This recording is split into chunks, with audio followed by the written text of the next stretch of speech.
Welcome back, everybody. We've been joined by Sando Roshi.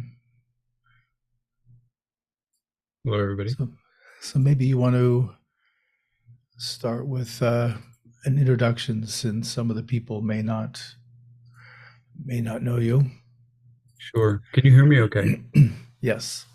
Great. Yeah, so thank you for inviting me to join today. Mugen Sensei and I have been spiritual brothers, I guess, for it seems like lifetime, although it's probably only been a few years. And and he, I reached out to him because I wanted to study some of the things that he was teaching at the time, which were very deep and authentic and innovative. And they were outside the Zen tradition. And when I called to ask him for the teachings, he said, "Sure, but I haven't finished, fully completed the Zen teaching. So would you teach me in return?" And I was very glad to do that. And so we spent a few years together, to be some of the happiest years of practice I've ever had. And, and we transmitted the Dharma together a few months ago, February. And now he takes a risk and invites me from time to time to say a few words. So I'm very happy to be here. Great. Thanks. Let These are me just great hands with it. Great hands. let me touch on one thing, and then I'll turn it over to you to offer an overview on our topics for this month. I wanted to mention to the group about the application of proactive and receptive effort in meditation. And I first introduced this in the first draft I wrote of practicing the jhanas. And in effect, we have that there's a skill set in developing the right application of proactive, which would be doing effort, applying effort, and then receptive effort, which means relaxing, allowing, receiving. So when we're with the meditation, when we could say, in the zone with it, we want to test by relaxing our effort a little. And if we're timing this successfully, we'll feel a quality of energy coming in that usually the felt sense is, I'm not doing this, but it's increasing. And so, but it's terribly important to develop this skill set, because this is where meditations will really deepen, is when we relax the doing effort, the personality efforting, and allow the universal, the absolute, to enter more fully into our meditation. So as we're meditating, try this out a little bit. When you feel like you're getting it, try again, relaxing the effort, allowing, opening, receiving, and let's see what happens with that. So with that, I wanted to go ahead and turn over to Sando Roshi, if you wanted to give an overview on atonement, uh, the refuges, and forgiveness. Be very happy to. Thank you, Sensei. Um, and actually, I think what you just related to us, Sensei, is that in some ways it's very close to the fundamental point of this practice, which is that we're trying to move from our own activity, uh, which is our singular view of the world, and allow that which is the real, the absolute, uh, to have the floor, to which it already does, but we separate it every time we think that we're doing something. Uh, and it's not to say we're powerless, that we don't act, right? This is this point of non-duality that we talk about, that we have an active role in our own awakening, and an active role in how we treat others, and in how the world evolves. But at the same time, the way forward isn't to do more of our own stuff. The way forward is actually to yield, and allow the absolute to come forward. And uh, so all the things that we'll talk about today have these two parts to it. There's the view from I'm an individual actor in the world. I'm a student, I'm a teacher. Uh, there's the view of there's the absolute, which is in some traditions we call it the divine. It is that which is. Everything arises from it and in it. And the third element, in a sense, is the mystery of it, that there is no absolute or relative. And where do we find ourselves in that? And so these precepts that we're going to go through, when we train in them, we train from those three perspectives. The precept of atonement, and they start always with this. So they're individual precepts, as you may already know or you'll see. But it starts with at one-ment, as my teacher Sando Roshi used to say, at one always. And what we're doing in it one-ment is we're recognizing our own activity, which has been harmful, and the harmfulness is because of that sense of separation. So in this rendering of it, I don't know if you, Sensei, can people see the text, or should I just See the text. What are you referring of to? the precepts? In other words, of the atonement precept, or should I'll just read it to people, but Yeah, I think go ahead and read it. yeah. So the translation we're using is all past and present karma activity born from beginningless greed, hate, and delusion, born of my body, speech, and mind, I now fully atone. And this is the first thing we encounter in the precepts. There are lots of others along, as you'll see, along the lines of not to kill, not to speak ill of others, etc. But the first thing is to at one, become at one. I've been chanting this every morning for the last 40 years, probably. Um, and the translation back then was all evil karma ever committed by me since of old, on account of my beginningless greed, anger, and delusion, born of my body, mouth, and thought. Now I atone for it all. And I tear up when I say that, right? It's that intimate, and it's it's to even say it's embedded in me creates a separation, right? It's the reality of existence, that I awake in the morning and I have some role to play in the world. And when I need to start with it by acknowledging um, the lifetimes, even in this lifetime, it's been lifetimes, of acting and speaking in ways that have been selfish. And I'm not doing that for show. I'm not doing that because I'm going to get credit, with the Buddha Dharma. I'm doing it because it's reminding myself that as I go throughout the day, and certainly when I begin it, um, that I can act in ways that are not that are harmful, that are not helpful to others, right? And yet my vow is that I will uh, at one with that. I will be at one with the person who I'm angry with in this moment. I will at one with uh, the work that I've left undone and now has to fall to someone else. I'll at one with the person who doesn't think the way I do politically.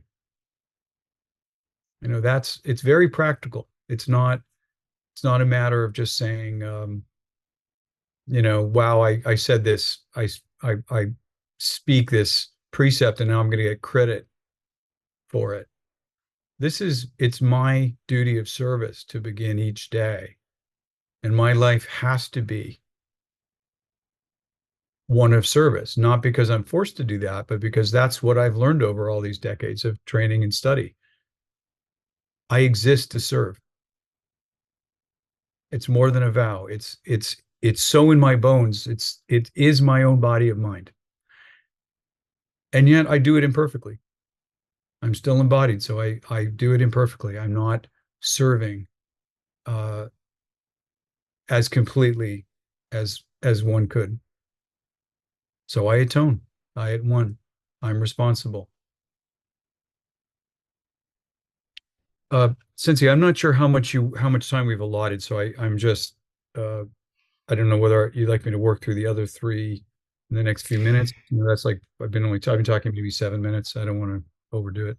Yeah, you can go longer on atonement if you want. And then I thought what we do is we practice atonement as a group. I'd like Great. to do it twice Great. as a group, so you can lead the group in that if when you're ready. Yeah, that'd be great. So I guess I would say that I'll just give you one example, which is that I've had a lot of trouble in my work, um, and we've had conflicts at work. We've had conflicts that I've had trouble resolving in the ordinary course of things. I went from a period before that when I felt I was, just without without any clinging whatsoever, nothing left, gone. And sure enough, you know, that only goes on so long. And then new people come into the company. We have very different views, and I see separation arise. And I'm subject to that. I'm a creator of it as well. And so this is not something that just we evolve past it. Maybe when we're no longer embodied. But uh I've been sitting on that cushion for 40 years. I don't know how many hours, we used to count 30,000 hours. I don't know, something. I passed through all the I passed through all the barrier gates of the Zen school. I'm a Roshi, a Zen master. What does that mean in my everyday life? I make mistakes. I'm subject to greed. I always say anger instead of hate. I'm subject to anger, certainly, and delusion because I have a body and mind and I speak. I'm not in the eternal all the time, right? And so I fully atone to you humbly. And I would ask you to practice the same if you enter this path. Practice in that way. Always atone. Humble yourself. And there's great joy on the other side of that. Once we let go of that stuff, oh my God, how did I ever do that? We ask. How did I ever create such a mess? But now that it's over, the weight is lifted, right? There's joy. And we all have that joy. And it just is a matter of releasing all of these tendencies and being awake to the fact that we do it. So, Sensei, would you like? Yeah, I want to add one thing, and that is to me the atonement is terribly important. I also practice this daily because unless we take full responsibility for our behavior that does end up harming ourselves or others, we can't change. We're not going to get other options for that behavior because we're defending it. We're saying, well, this is protected in some way. So we have to be able to really wade into our own lives and acknowledge that we've done things unskillfully, past, present, and really own them. And that's what opens the lock that lets us see the behavior more objectively and to make long lasting changes. Mhm. So again, like Sando Roshi, this is a critical part of the precepts. And for those of you who have done or are planning to do Jukai, this is part of the Jukai ceremony. An important part is atoning. And so we'll do it now together twice. And I like to do these twice because the first time we can let the words sort of land and understand the meaning. And on the second time through, really let the words penetrate, let the meaning penetrate and touch you as deeply as is possible. That's where change will happen. So I'll ask Sando Roshi to lead us through this. Sure. And using the new translation, I assume. Yes, please. Okay. I'll try to get the rhythm correctly. So we when we do it, we chant the words in a long, very long form. So it's not we're not going all past and present. We're going all past and present karma. And you can just come in here. Born from beginningless greed, hate, and illusion. Born of my body, speech, and mind. I now fully atone all past and present karma, born from beginningless greed, hate, and delusion, born of my body, speech, and mind. I now fully atone.